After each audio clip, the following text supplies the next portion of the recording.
By the early 80s, British Rail were in a bad state. Their finances had been in freefall for the bulk of their existence and services were suffering very badly. Calls for privatisation were growing rapidly, even within their own management. What's more, Britain had a new Prime Minister known as Margaret Thatcher.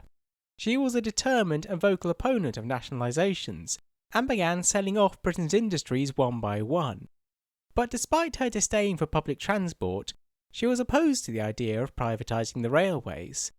To her, a private enterprise was no more likely to turn over a profit than a public system. She was hoping to foster growth in Britain's financial sector and believed burdening them with the railways would only stunt this growth. But few in her government shared her views.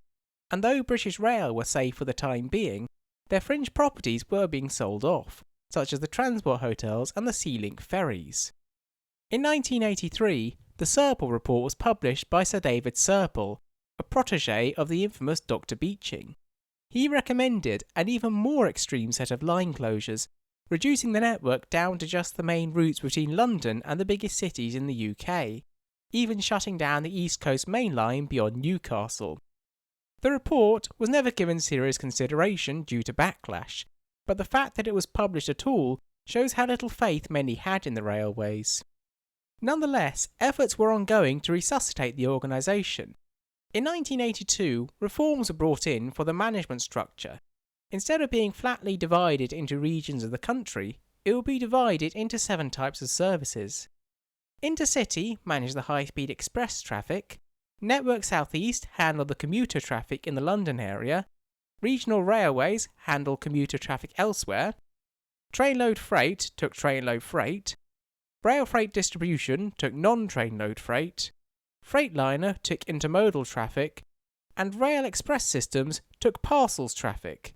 Specialising in their own relevant industries allowed each to be given more focus. British Rail continued to look into new technology. By 1991, the East Coast Main Line had been electrified in full, together with many routes in the south of England and East Anglia. With the electrified network growing, a new fully electric version of the Intercity 125 was produced, known as the Intercity 225, due to its theoretical ability to hit 225 km an hour in service. In fact, in an early speed run, it was able to hit 261 km an hour, a new British record. Meanwhile, the Intercity 125 did a speed run of its own, hitting 238 km an hour, the still standing world speed record for diesel trains. But while the HSTs were going from strength to strength, the tilting APT, intended to be the saviour of British Rail, had been in development since 1970 and was still yet to carry a single passenger. By 1981, Thatcher was threatening to cut funding for the project unless results were seen soon, and so a working model was rushed out for a special press release. But instead of reporting on the APT's great speed and technological prowess, the press reported the unusual problem of seasickness. Theoretically, a tilting train should allow the byproduct of the downwards force of gravity to compensate for the lateral g-forces pulling a person outwards, so the ride should be smoother than an ordinary train. But this depends on the angle being just right with every curve, something which is very complicated to achieve, and which the developers had not yet worked out all the kinks of. The tilting was too uneven and unpredictable for the body to anticipate. The APT was taken back to the workshops. By 1984, the tilting mechanism had been fine-tuned, and it was finally put into service. But it would only run at a greatly reduced speed, which rather defeated the purpose. What's more, the disastrous press run had done its damage. The APT was treated with a sense of dread by the British public whenever it appeared. By 1987, it had quietly been removed from the network. The network had been steadily shrinking in size since its peak in 1928. 1983 saw it at its smallest length. From here, it began to grow once more, not at a great speed at first, but it was creeping up.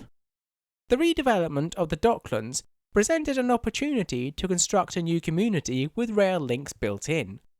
There were plenty of wealthy business owners who wished for a strong link from the City of London to the Docklands. The area was crisscrossed with disused lines which had once serviced the docks. They could be reopened with minimum difficulty, and links between them could be built in the brownfield sites in the area. The Docklands Light Railway opened in 1987, running from Tower Gateway to Stratford and Island Gardens. Initially run with individual rail cars, the service proved popular enough that full-length trains were installed, and the lines expanded over the years, sprawling all over East London.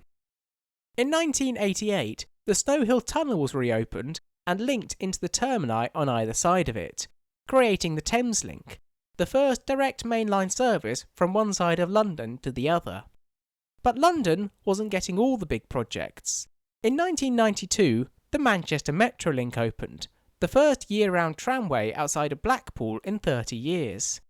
Today, it is the longest tram network in Britain. Unfortunately, grand new building projects could not overcome British Rail's most fundamental problem. The lack of funding and faith had long been manifesting itself in a network which was badly run down. Travelling by train was an experience of moving through trains and stations which were poorly maintained, strewn with litter and graffiti, and frequent hangouts for muggers and other unsavoury types. In 1987, an incident in King's Cross showed just how bad things had got. Smoking had been banned on the London Underground in 1985, but workers would frequently turn a blind eye to passengers lighting up, especially on the escalators on their way out. One evening at 7:25, an unidentified passenger on the Piccadilly line escalator dropped a still-lit match. It fell down the side of the wooden escalator and got lodged in the runners. The space was rarely cleaned and packed with grease and hair and litter. At 7:30, the fire became noticeable to passengers. They hit the emergency stop and hurried to warn staff. One member ignored them because he couldn't see the smoke from the ticket hall. Another investigated the Northern Line escalators by mistake, wasting crucial time. By the time they found the fire, it was too big to tackle with extinguishers. A fog suppression system was available, but the staff did not know how to use it. They had to go up top to report everything to their superiors. The fire brigade were not contacted until 7:36, and an evacuation was not ordered until 7:39. Passengers below were diverted to the Victoria Line escalators, which happened to come up in the ticket hall near the burning escalators. By 7:45, the fire brigade had arrived and sent some people underground to scout the fire, while those up top threaded their hoses through the corridors. 20 minutes in, not a single drop of water had been applied to the fire. The intense heat given off was trapped against the ceiling of the shaft, which was covered in several layers of old paint. The paint began rapidly absorbing the heat. At 7:45, this created a flashover effect, in which the heat in a confined space reaches a sufficient intensity to ignite everything flammable in the area at once. The resultant fireball engulfed not only the escalator shaft, but also the ticket hall beyond in seconds. It would be over 5 hours before the fire would be put out. 31 people died and 100 were injured. The fire was a result of poor maintenance, poor management, and poor training. The London Underground looked into fixing these things. Alongside phasing out wooden escalators, they cleaned up their stations and implemented clearer standards for their staff to follow. British Rail followed suit, determined to clean up the image of train travel. Another incident which forced through changes happened outside Clapham Junction in 1988. The task of repairing a key signal had been given to a junior worker, who was not only inexperienced, but also overworked, having been doing overtime shifts all week. He requested for a supervisor to check his work, but none was available, so his boss just marked the job as done. The danger signal failed to function, and a crowded commuter train ran into the back of a stationary train. 35 people were killed and 69 seriously injured. The incident led British Rail to bring in stricter standards of maintenance and health and safety, never just assuming everything was okay. They also brought in stricter limits for overtime work to ensure full concentration from staff. Investigations also criticised the integrity of the coaching stock involved in the accident and this sped up British Rail's efforts to update it. Much of the stock they were working with dated back to the early days of British Rail and was badly in need of overhaul. Unfortunately, much of this was done with cost in mind. The Pacer coach was a multiple unit carriage designed to replace outdated stock cheaply. It consisted of a modified bus body mounted on a 2-axle freight wagon chassis. Its lack of bogies made it very slow, noisy and uncomfortable, but it did save many minor lines a lot in running costs, arguably saving some of them from closure. More successful were the Sprinter and Networker coaches, smoother and more powerful than previous multiple unit trains, and incorporating features like air conditioning and sliding doors, which made them much easier to board and allowed the doors to be electronically locked when the train was moving. At the same time, onboard catering services began to move away from the dining coach in favour of the buffet coach, which allowed passengers to buy sandwiches and snacks to eat in their own seat, allowing more people to eat at once since they didn't need an extra seat. But the most notable change in the interiors was the rapid move away from the compartment structure and towards the open plan structure. Open plan carriages had been around since the start of the century, but they had never been particularly popular. A compartment could be a private space for a travelling group. Couples could use them for romantic liaisons. Introverts loved the opportunity to find a compartment to themselves, while extroverts loved the opportunity to strike a conversation with strangers who happened to sit in the same compartment. But crime was increasing on the railways, and the compartment structure created a lot of quiet corners which were useful for vandals, thieves, rapists and murderers. Open plan carriages gave them nowhere to hide. In addition, open plan carriages were much lighter and airier.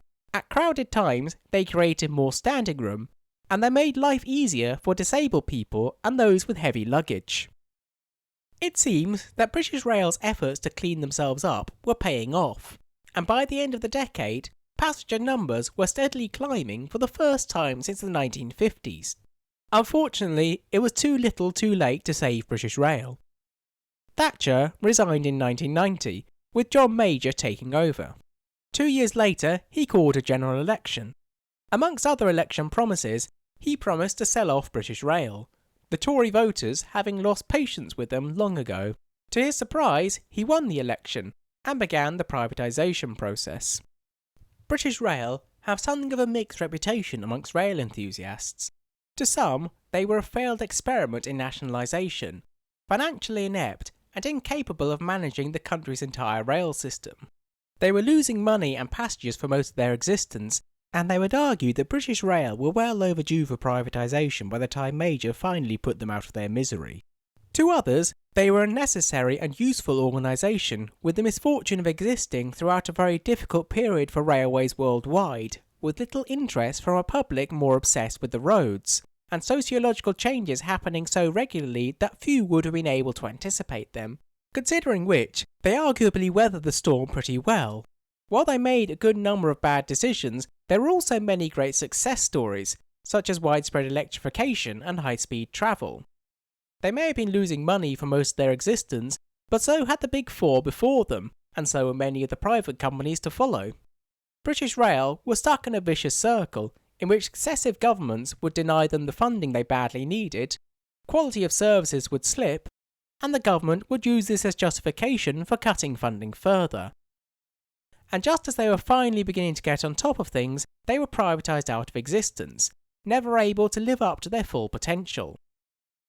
But for better or for worse, the British Rail era was at an end, and a new era was about to begin. But that is a subject for next time. Thank you for watching, don't forget to like, share and subscribe, and why not leave a comment to help the channel grow.